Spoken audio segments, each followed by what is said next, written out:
All right, guys, we're back here at Whipker's Farm Market with Doug Whipker. I'm Jason Kain with Connecting Columbus, and co-host today is Angie Emmitt with Whipker Realtors. Doug, why don't you tell us a little bit about Whipker's, a little bit of the background, the history stuff as we get going? The business was started by my grandpa, Elmer Whipker Sr. We don't know the exact date, but we're thinking somewhere around 1927 he started selling watermelons. It was not actually at this location. It was up north, at 1 mile north at the junction of 7 and 31, because 31 was not a road yet. It was a dirt road. Okay. Wow. So when the US 31 was paved, which was early 30s, then he moved the market here at the current location. He still lived here. And he grew watermelons, cantaloupe, vegetable plants, no flowers then. But my grandpa had 11 kids. My dad, Alan Whipker, was the youngest out of the 11, Okay.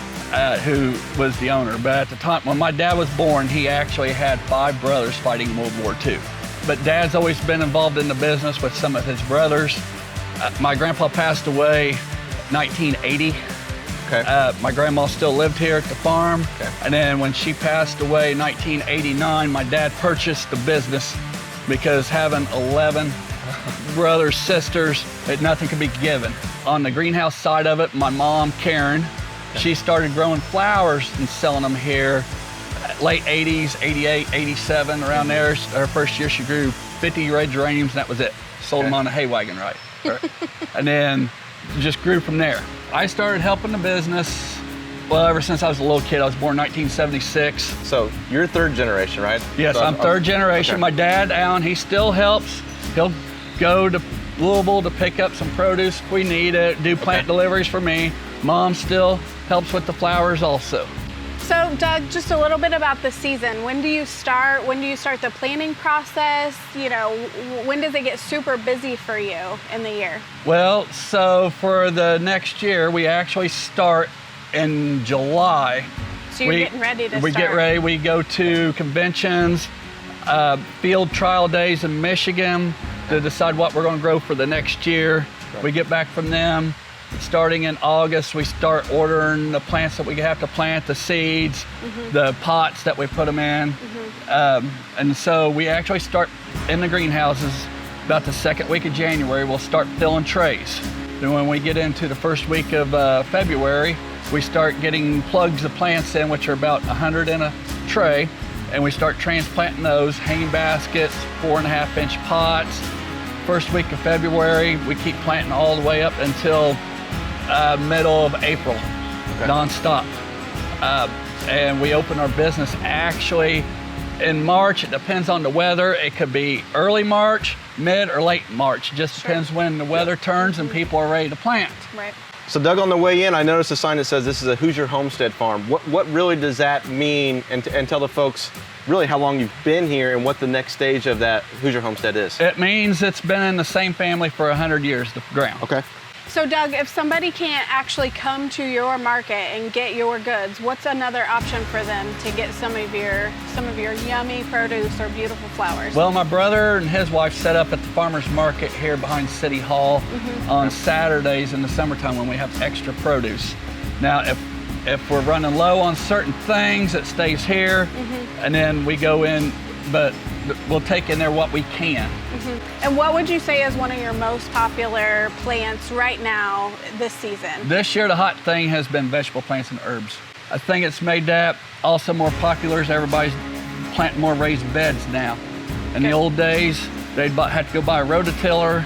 The ground would have to be dry. They have to till their yard. Yep. If it rained that week, you couldn't get in the ground. You'd be planting in mud. Yep. Where now it's easier for them to plant their produce. Yeah.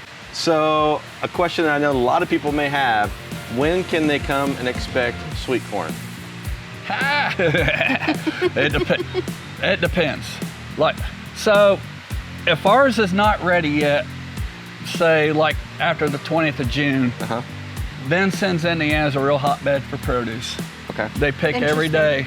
So sometimes they can be like a week ahead of us. So my dad will actually drive down there every other day and bring back 300 dozen or so. So at least we have fresh produce. You have a network of friends who can help you keep us supplied. But usually, usually it's by the 1st of July. Okay. But if you have a real wet spring, it's been sometimes the 10th of July because you gotta be able to get on the ground and plant. So Doug, tell us a little bit about how your season tends to wind down at the end of the year in the fall. Well, after the mums go out the door, then we get into the pumpkins and the fall stuff in October. Sometimes we'll do hay wagon rides out to the patch. It depends on if we have people available to drive, but people can always, we supply little wagons, red wagons, people can pull out to the patch to pick their own pumpkin. Yep. And then we close the market down usually the day before Halloween. Okay. And then basically take the whole month of November to wind down. Sure. Because we're working 7 days a week starting in February. Okay. And then we start, it's basically office work the month of December for getting tax Wrapping season it ready, up, and we start right back up filling trays in January. Awesome, awesome. Doug, where can people come see you guys? What are your hours? So we are located on US 31, approximately 5 miles south of Columbus. So we're 1 mile south of the US 31 State Road 7 junction. Okay. And about 1 mile north of Southern Crossing US 31 roundabout. Okay. The easiest way to look us up, we are on Facebook, on Whipker's Market and Greenhouse. And we also have a website, whipkersmarket.com. All right, guys. Again, Jason Kain with Connecting Columbus here with Doug Whipker and Angie Emmitt. Do us a favor, support local business here as much as you possibly can. So share, like, and comment, and Angie's got some parting words around that. Yeah, so if you can share, like, and comment on our social media pages, we are going to draw a winner for a lovely flower basket made here at Whipker's, born and raised here. Thanks again for watching, guys. This is Jason Kain with Connecting Columbus. We'll catch you next time.